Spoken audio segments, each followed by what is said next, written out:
Hello aspirants, welcome to study funda. देखो ये हमारा अंतिम पक्ष सीरीज है, ठीक है। इसके बारे में हमने आपको बताया है कि इसमें हम 40 दिन, आने वाले 40 दिन 40 अलग अलग टॉपिक्स पे हम essay writing, argument writing, report writing practice करेंगे, जो कि हमारे पेपर 2 के लिए बहुत ज्यादा इंपॉर्टेंट है। एंड यही स्टूडेंट्स की डिमांड थी कि मैम डेली बेसिस पे प्रैक्टिस करना, इसलिए हमने ये इनिशिएटिव लाया है, ठीक है।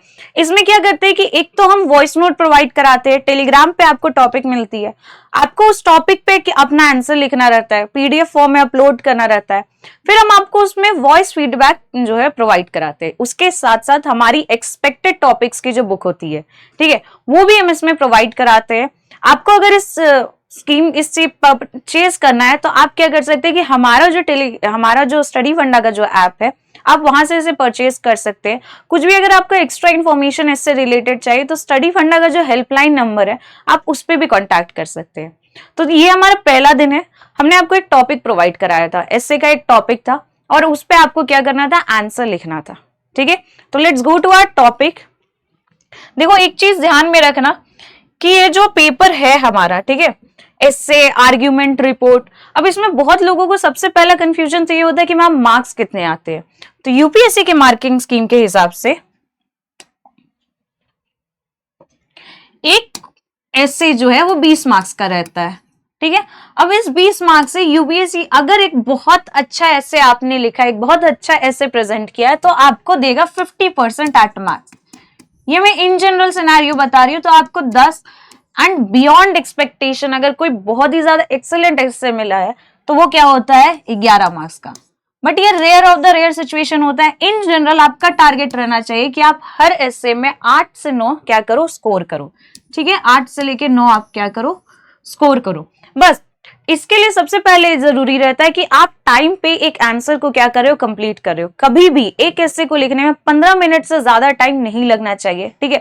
तब आप अगर टाइम डिवाइड करोगे तो 4 एसे में 15 15 15 15 यानी कि 1 घंटा। फिर बाकी जो पॉइंट्स होते हैं ना, बाकी जो हमारे क्वेश्चंस होते हैं, उस पर आप फोकस कर सकते हो। ऐसे लिखते के टाइम में मैंने जितनी बार ये चीज वीडियो डाली है, जितने भी मेरे स्टूडेंट्स रहे, जब भी हम लोग टेस्ट की भी डिस्कशन करते हैं, जो हमारा एफएलटी चल रहा है, फुल लेंथ टेस्ट चल रहा है, ठीक है, उसमें भी मैंने बताया कि ऐसे लिखने के 4 अप्रोच होते हैं। आप इंट्रोडक्शन में आप क्या कर सकते हो, आप उसे रैंडमली जो कीवर्ड्स है, कीवर्ड्स को इलैबोरेट कर सकते हो। जो हमारा कोर थीम है आप उसको इलैबोरेट कर सकते हो। सेकेंड, आप क्या कर सकते हो कि आप एक एनेक्डोट, ठीक है, एक एनेक्डोट से आप अपनी कहानी, जो अपनी एसे है, उसको शुरुआत कर सकते हो। एनेक्डोट का मतलब होता है कहानी। अब आप पे डिपेंड करता है कि क्या आपको कोई real story, real life based story याद है। एक चीज ध्यान में रखना, कभी भी अपने बारे में मत लिखना।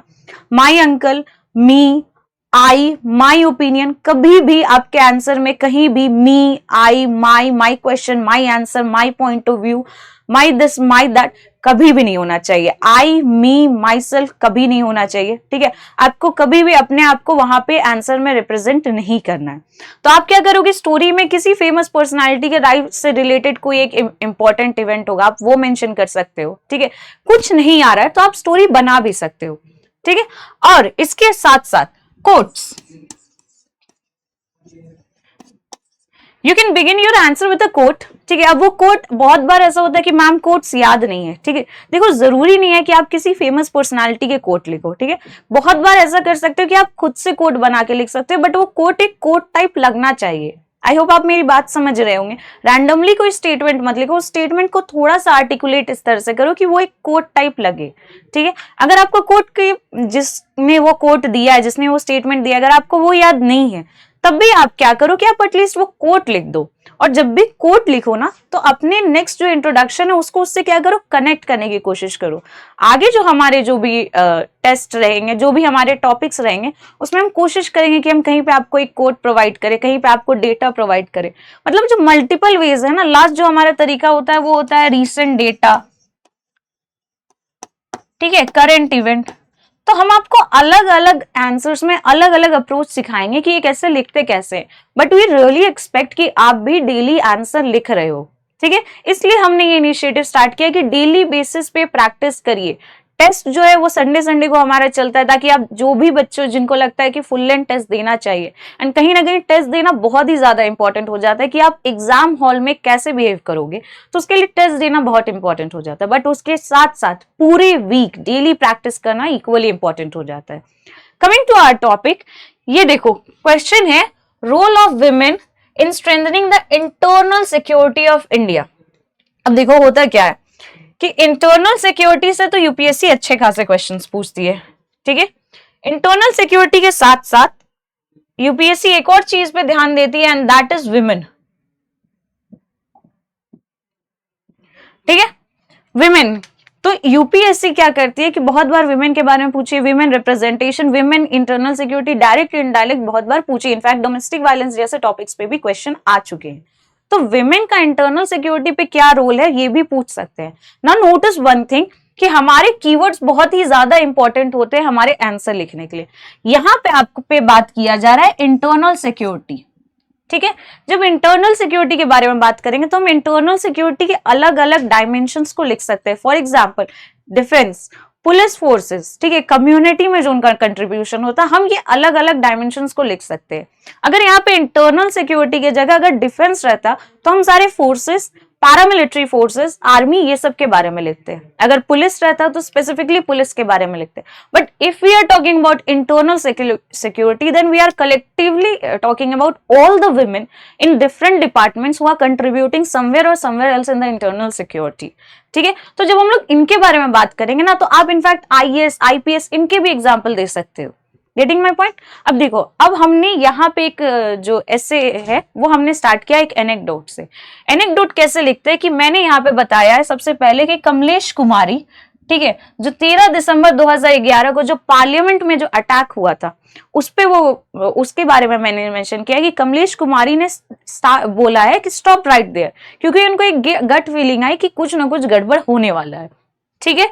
और वो जब डेंजर को सेंस की, ठीक है, अप्रोचिंग व्हीकल में, तो उनके तरफ वो दौड़ी, अलार्म को रेज की, नेक्स्ट मोमेंट में उन गोली चलाई गई, ठीक है। तो ये क्या कर रहे हैं, ये हम एक कहानी को जो है बता रहे हैं, ठीक है। Her sacrifice saved countless lives and became a stirring reminder when women wear the uniform, they don't just serve, they shield the soul of nation. ये कोट आप लिख सकते हो, ठीक है। ये कोट को अगर आपको एनेक्डोट नहीं याद आ रहा है, विमेन के बारे में इन जनरल क्वेश्चंस आते ही हैं, तो ये कोट को आप मेमोराइज कर सकते हो। तो इसमें हमने क्या बताया, देखो स्टार्टिंग में हमने एनेक्डोट में बताया कि जो कमलेश कुमारी है, ठीक है, उन्होंने क्या एक्शन लिया, फिर उसको हमने जो इंटरनल सिक्योरिटी है यहाँ पे कनेक्ट किया। समझ में आया? तो एनेक्डोट को हमें कीवर्ड जो है, हमारा क्वेश्चन का जो कीवर्ड है, टॉपिक का जो कीवर्ड है, उससे भी हमने कनेक्ट किया। नाउ नेक्स्ट पैराग्राफ में हम कोर थीम को इलैबोरेट करेंगे, ठीक है। अब इसमें क्या होता है कि जब हम नेक्स्ट पैराग्राफ में, क्योंकि पहले पैराग्राफ में हमने एनेक्डोट दिया है, तो सेकंड पैराग्राफ में विमेन का जो कोर थीम है, मतलब जो कंट्रीब्यूशंस है अलग अलग एस्पेक्ट्स में, उसके बारे में बात करेंगे। तो in the next paragraph we are talking about, सबसे पहले तो हमने बताया कि विमेन का रोल क्या रहता है, ठीक है, पीस बिल्डिंग। अब हम डायमेंशंस बताएंगे कि कहाँ कहाँ विमेन का रोल रहता है। पहला है हमारा पीस बिल्डिंग, दूसरा है कम्युनिटी मोबिलाइजेशन, उसके बाद है लीगल रिफॉर्म्स। फिर हमने सिक्योरिटी फोर्सेस, यहाँ पे ध्यान दीजिए, यहाँ पे हमने फोर्सेस के बारे में बात की, जिसमें पुलिस, मिलिट्री, ठीक है। फिर उसके बाद women participation in governance and decision making, ठीक है, leading to more gender sensitive topics and resource allocation. तो यहाँ पे आप देखो कि हमने, जब मैंने आपको बोला कि if we are talking about internal security, then we will be covering the multiple dimensions of it, ठीक है। तो यहाँ पे मैंने peace building, community mobilisation, legal reforms, उसके साथ साथ police forces, military forces, decision making, governance, ये सब के बारे में हमने क्या किया, बात किया।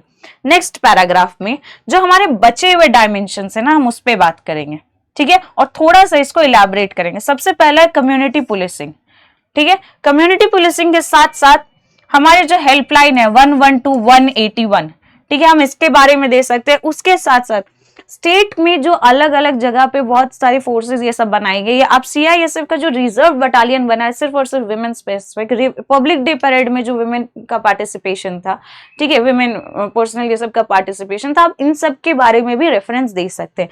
तो यहाँ पे मैंने मेंशन किया है शक्ति टीम्स इन तेलंगाना, महिला कमांडोज इन हरियाणा, ठीक है, और ये कैसे लॉ एंड ऑर्डर ये सब में हेल्प कर रही है। ठीक है, आप रॉ में आप स्पाइस के बारे में एग्जांपल दे सकते हो। आप इसमें राजी मूवी में जो आलिया भट्ट का जो रोल था, आप एनेक्डोट में उस कहानी के बारे में कर सकते हो कि उनके जैसे कितनी स्पाइस रही होंगी, ठीक है, जिन्होंने कहीं ना कहीं इंटरनल सिक्योरिटी पे अपना कंट्रीब्यूशन दिया है और अभी भी वो अनरिकॉग्नाइज्ड है, फिर भी उन्होंने इस चीज को मैटर नहीं किया। समझ में?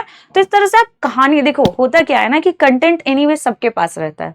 अभी मैंने जैसे राजी मूवी के बारे में बात की, जैसे मैंने इन सारे एस्पेक्ट्स के बारे में बात की, मुझे भी पता है और आपको भी पता है, कोई भी ऐसा टॉपिक नहीं होगा जिसके बारे में आपको पता नहीं है। बट एक ऐसे को एनरिच कैसे करते, अपने ऐसे को दूसरे के ऐसे से बेटर कैसे करते, एग्जाम्पल्स देके, रेफरेंस देके, अगर टॉपिक बहुत ज्यादा ऑब्वियस है तो उसमें कोट्स देके, एनेक्डोट्स देके। समझ में आ रहा है ये चीज?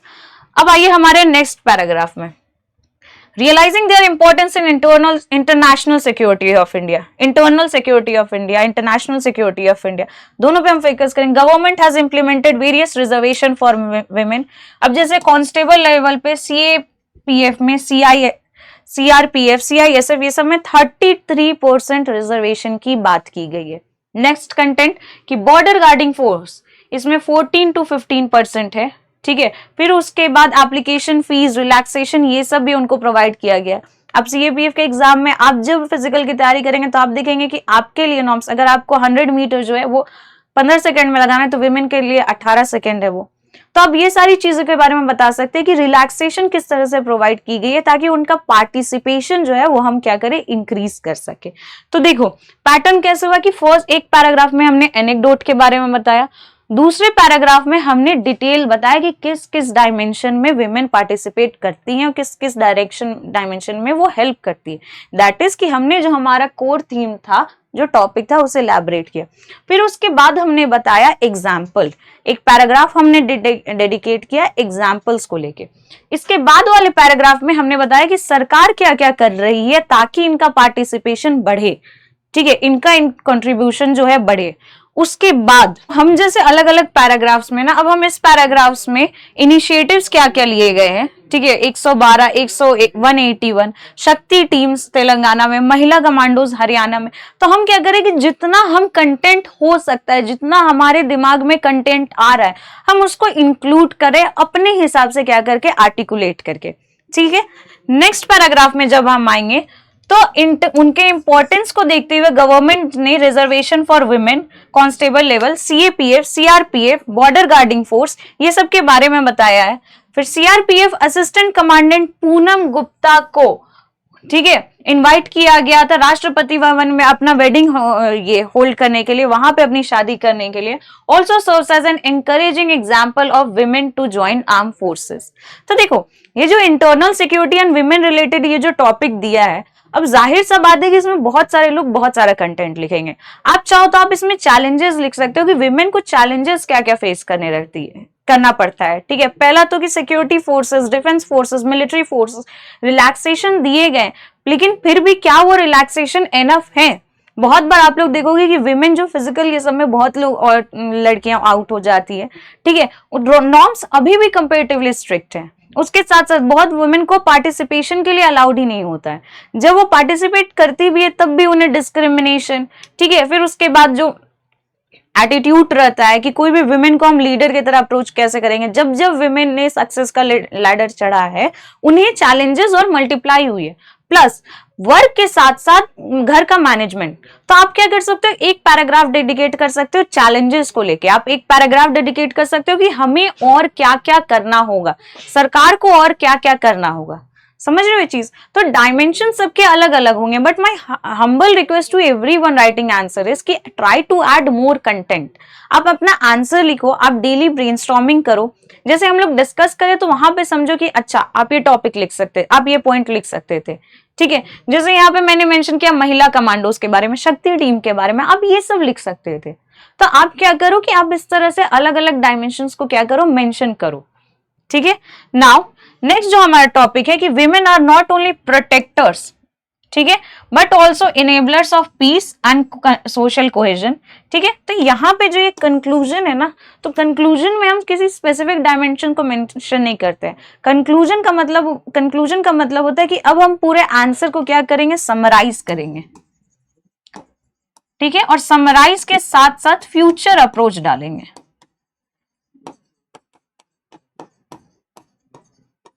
ठीक है, समराइज भी करेंगे और फ्यूचर अप्रोच भी डालेंगे। तो जब हम कंक्लूजन लिखते हैं ना, तो हम लोग कंक्लूजिंग कंटेंट में ऐसे लिखते हैं कि विमेन का कलेक्टिवली जो रोल है हम वो बता देंगे कि ना तो वो सिर्फ प्रोटेक्टर से गाइड भी करती है, घर को जितना एक औरत संभाल सकती है उतना ही फोर्सेस में भी वो कंट्रीब्यूशन दे सकती है। ठीक है, और फिर उसके बाद हम फ्यूचर अप्रोच में बताएंगे कि हमें और क्या क्या करना चाहिए ताकि उनका पार्टिसिपेशन जो है वो बढ़े। ठीक है, ताकि आधी आबादी को हम जो अपने सिक्योरिटी फोर्सेस में, इंटरनल सिक्योरिटी फोर्सेस में, फिर उसके साथ साथ अलग अलग डिपार्टमेंट्स में, डिसीजन मेकिंग में हम उनका कंट्रीब्यूशन को इंक्रीज कर सके। ठीक है, इंडिया जो मॉडर्नाइज हो रहा है सिक्योरिटी फोर्सेस का, investing in the training, inclusion, leadership of women is essential to building a robust and inclusive internal security architecture. समझ में आया? तो एक तरफ मैंने स्टार्टिंग में क्या किया कि मैंने समराइज किया, मतलब एक स्टेटमेंट में मैंने समरी करके बता दिया कि विमेन का रोल कितना सिग्निफिकेंट है। अब मैं धीरे धीरे बताऊंगी कि हमें और क्या क्या करना होगा ताकि इनका जो इनकी क्वालिटीज हैं, ठीक है, इनको हम इंटरनल सिक्योरिटी के कंटेक्स्ट में बेस्ट फॉर्म में हम क्या करें, यूज कर सके। समझ में आया? तो इस तरह से कैसे लिखा जाता है। इंट्रोडक्शन में या तो आप कोट लिखो, एनेक्डोट लिखो, अगर कोई भी डेटा आता है वो लिखो, कोई रीसेंट इवेंट लिखो। मेरा ये अप्रोच रहता था कि मैं 4 ऐसे लिखने में चारों में अलग अलग तरीका से लिखूंगी। कभी कभी आप लोग क्या करते हो कि सारे इंट्रोडक्शन को कोट से ही स्टार्ट कर देते हो, मोनोटोनस नहीं बनाना है। समझ में? उसके बाद कोर थीम जो है हमारे टॉपिक का उसे इलैबोरेट करना है। उसके बाद हम मल्टीपल डायमेंशंस को कवर करेंगे एंड कंक्लूजन में समरी प्लस सजेशन लिखेंगे। ठीक है, तो दिस इज इट। ये हमारा आज का टॉपिक, हमारे साथ जुड़े रहिए, आगे भी हम सारे टॉपिक को डिस्कस करते रहेंगे। 40 days 40 टॉपिक अंतिम पर। Thank you so much.